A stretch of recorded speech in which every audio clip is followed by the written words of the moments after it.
రేవంత్ రెడ్డి అసెంబ్లీలో మాట్లాడతా చంద్రబాబు నాయుడుతో నేను మాట్లాడేశాను, దాంతో ఆపేశారు రాయలసీమ ఎత్తిపోతల పథకం, మన ఇద్దరి మధ్యన సంబంధాలు బాగుండాలంటే నువ్వు ఆపేయాలని చెప్తే ఆపేశారు అని రేవంత్ రెడ్డి చెప్పాడు.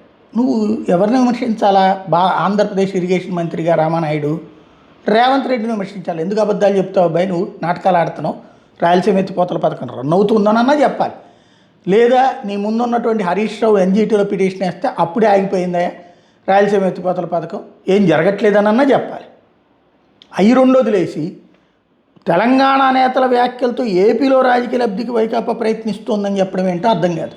ఎందుకంటే వెర్రి నాయకత్వం, వెర్రి అధికారం, వెర్రి మాటలు ఎవరిదాన్ని ఉంటాయా? అట్లాగే నీటి హక్కుల మీద రాజీ లేదు, రాయలసీమ లిఫ్ట్ ఆగడానికి కారణం జగనే, ఎన్జీటీ ఆదేశంతో 2020లో నిలిచిపోయిన ఎత్తిపోతల పథకం అంటది మంత్రి సవిత.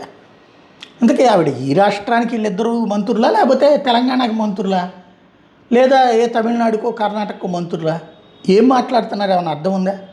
రాయలసీమ ఎత్తిపోతల పథకం జగన్ ప్రారంభించేందుకు జగన్ ఆపుకున్నాడు.